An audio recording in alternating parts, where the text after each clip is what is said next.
रोशनी का कारवां। This podcast is brought to you by Barrier Break Solutions Private Limited and Score Foundation. ये है रोशनी, रोशनी, रोशनी का कारवां, रोशनी।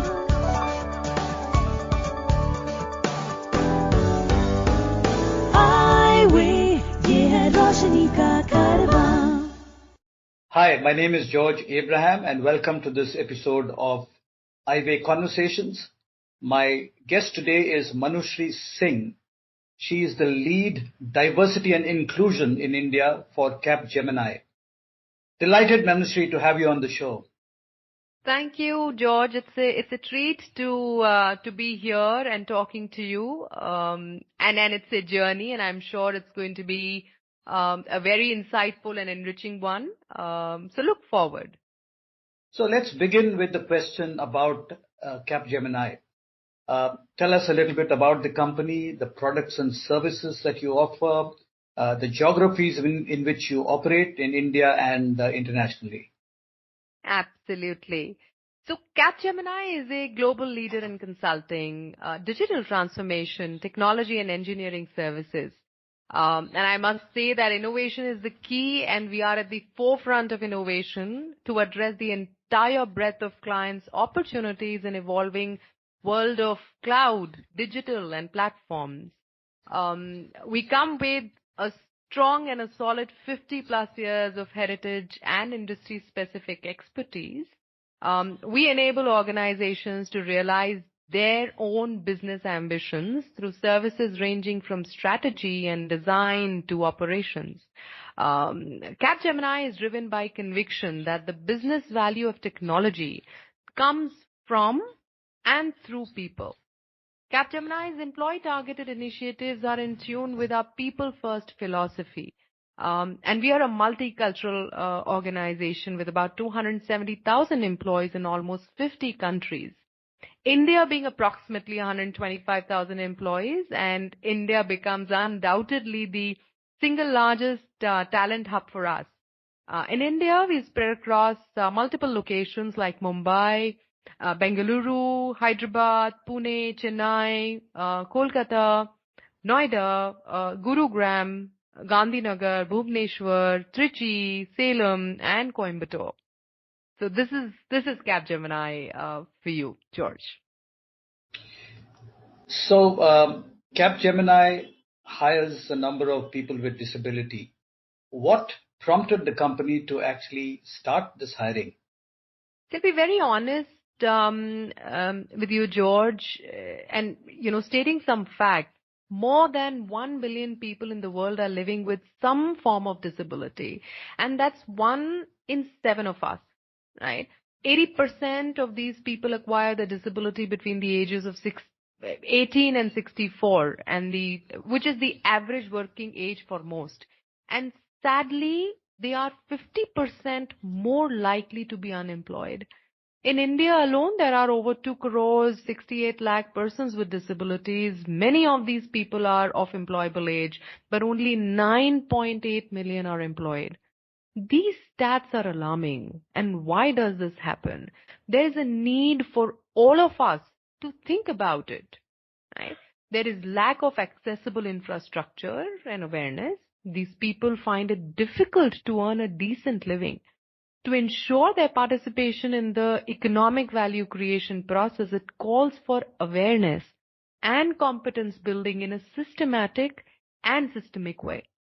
At Capgemini, we see this as an opportunity and a social responsibility. We are a responsible corporate, and we don't want to leave any stone unturned to make this happen. The opportunity is to tap into this unexplored talent pool, and the rationale becomes all the more compelling knowing the business value such talent exhibits.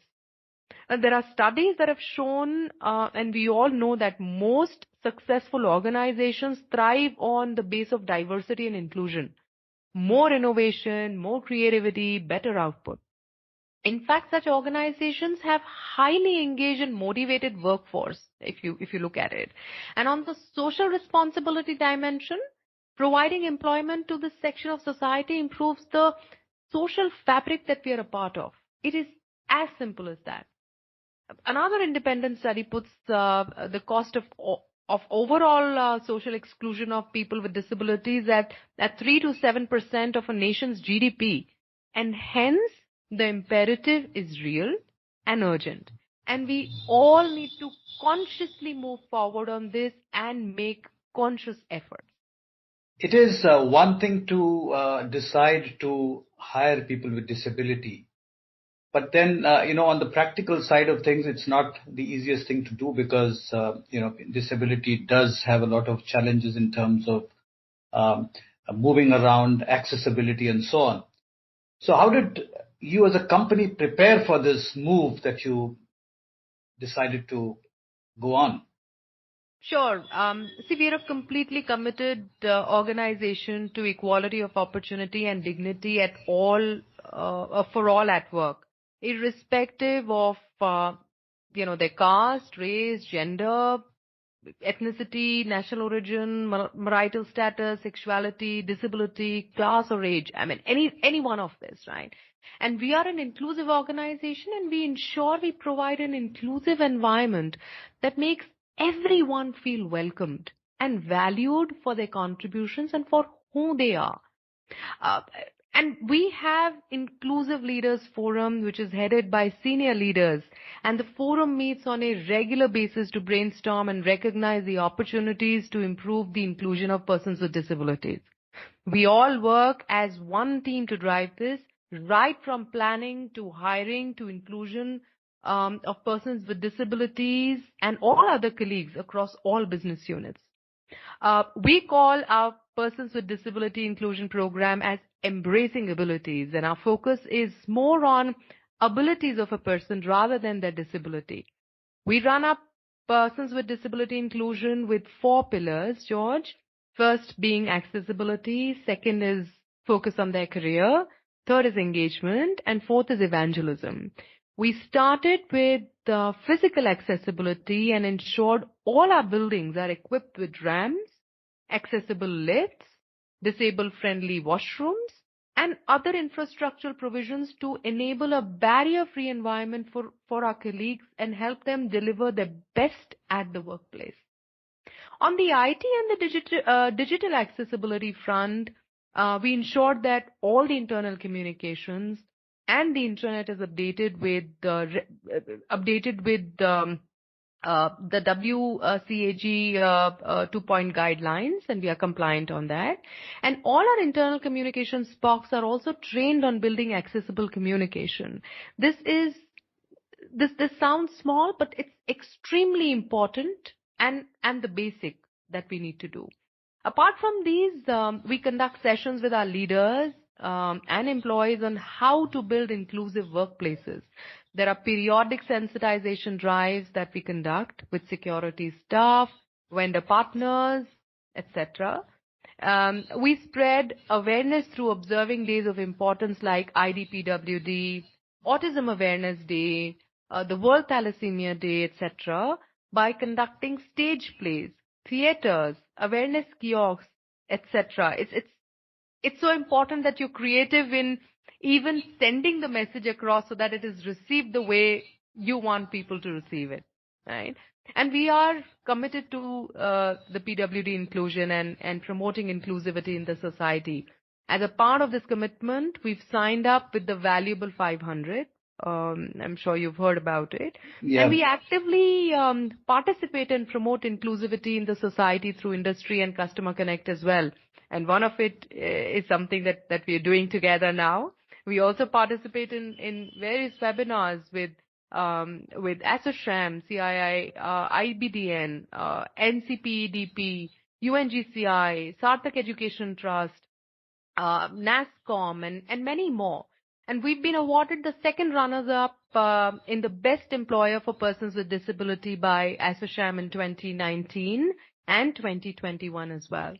And our PwD colleagues are also encouraged to participate in external events, conferences, trainings, sport events, etc., which are sponsored by the organization.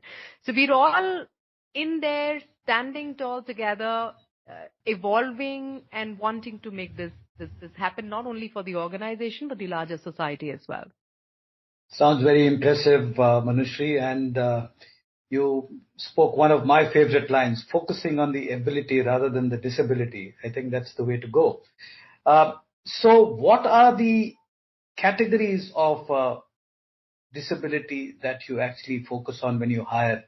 And do you actually hire blind and visually impaired people? And if so, what are the kinds of assignments you give them? Sure. See, as an equal opportunity employer, we follow a merit-based and a fair recruitment process, George, where we ensure if any person with disability is being interviewed, they are given the required reasonable accommodation, right? We have people from almost 20 of 21 disabilities. This includes people with full vision impairment and low vision impairment as well. They are present across grades in the organization, and some of them are also leading critical project teams and handling span of more than 100 people. So as an IT consulting firm, most of our roles are technical in nature, and we haven't earmarked any role in particular for people with certain disabilities, that as it leads to an unconscious bias and discrimination, and we are very, very conscious about it, and we ensure that we have a bias-free environment for all our colleagues. We recruit people based on their available skill set and ensure them to choose whichever role would suit them the most. We believe in our people-first philosophy, like I told earlier as well. And as an organization, we are willing to extend our support to any extent to ensure that our colleagues lead a life of dignity in a barrier-free workspace. If you know of anyone with vision impairment who needs guidance on living life with blindness, please share the Eyeway National Toll-Free Helpline number 1800-5320-469. The number is 1800-5320-469. So, what are the strategies you as a company kind of has adopted to ensure that the integration and the inclusion actually happens? Sure. So some of it I talked about earlier as well, which talks about the hiring and the and career and evangelism and the other pieces. We're working on a train, hire and deploy model where we have tied up with the civil society partners to source and train people with disabilities who have completed their graduation in technical domains and upskill them and accordingly hire them based on their assessments. We're also working on campus hiring initiative to attract persons with disability talents from colleges. And I, like I mentioned, I did talk about the overall inclusion effort within the organization previously.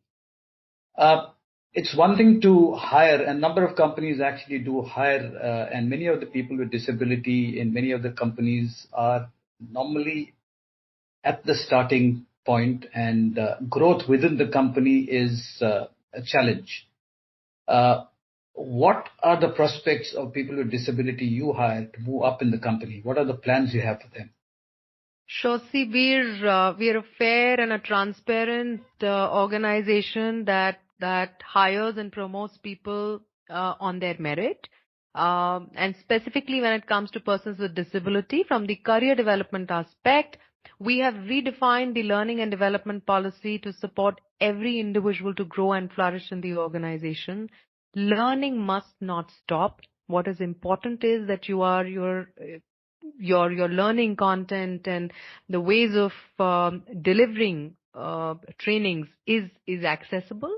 Our inclusive classroom sessions ensure that the PwD colleagues do not miss out on any learning opportunity that are being conducted in the regular classroom sessions. The other very important point is mentorship across grades for all colleagues. And it should not stop for persons with disabilities as well. We have a mentorship network for our PwD employees where mentors are allocated from the ranks of directors, senior directors, basically leadership level, who guide them on career planning and provide them the much required visibility. And as a team, we also ensure that there are regular connects we do with the people managers of persons with disability to ensure that there is seamless career progression. And if there is any requirement of training or upskilling, then we ensure that that is done in the right time. To support our work with the blind and visually impaired, you can visit the donate page on our website www.scorefoundation.org.in.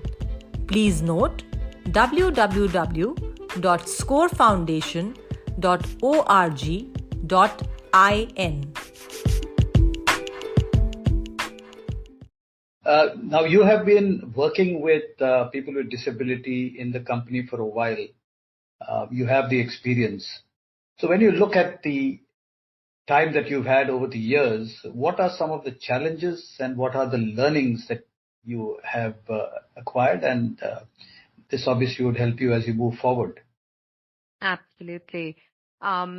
We feel, honestly, just not the organization, but by and large, the key challenge is lack of awareness and the myths associated with employing people with disabilities. There's a general lack of awareness in the society, which is hardwired into our brain, and in some way it also comes out at workplace. And to mitigate that, I spoke about how conscious we are in making the efforts on inclusion. We ensure that our people managers go through the culture, brain, and bias sessions where we address the stigma and the unconscious bias deeply rooted in our mindset. There are unconscious bias trainings that every panelist who interviews and the recruitment team also go through, because it's so important for us to be aware of our biases, and then when we execute our effort of hiring people, we know that we are bias free there. We additionally we also ensure that the team members are also sensitized on the challenges that the PwDs, the PwD colleagues face in their journey, in their career journey. And our challenge we often come across is the availability of the talent pool. And that's where we feel the educational institutions and the civil society and the administration has to come together and work in tandem to build a better environment for persons with visual impairment or any disability for that matter, right? And we've had, as an organization, great experience in working with persons with disability in our teams. Most of the time, they have exceeded our expectations and have been growing steadily over years. To further boost their morale, we in fact celebrate our people, celebrate their stories, motivate them, promote them, in terms of their talent, their interests, and also in the career. This brings forward the stories of our PwD employees and how they have succeeded in their corporate career. This is inspirational, just not for persons with disabilities, but everybody in the organization. And let me tell you that with a little bit of guidance and confidence shown on them, it can just work miracles. And this is why we continue with our focus and commitment for the PwD inclusion and actually just celebrate it throughout the journey. One can see that you are extremely passionate about what you do and what the company does. Wonderful talking to you. And thank you very much for giving us the time. Thank you indeed, George. As I mentioned, there is nothing that we want to not do to ensure that we, as an organization and as a country, progress forward and move ahead on inclusion of persons with disabilities. So thank you for having me over. Thank you. Thank you.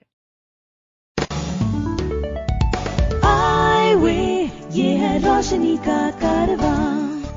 This podcast was brought to you by Barrier Break Solutions Private Limited and Score Foundation.